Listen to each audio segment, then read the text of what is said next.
Now it is not coming at all. I have changed. It is trying a lot to change the HDMI connection. I even change all the HDMI cable also. So the problem is with this HDMI, this part of the connection.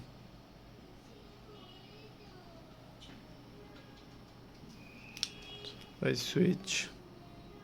Now it is coming instantly. If I switch, now it is not.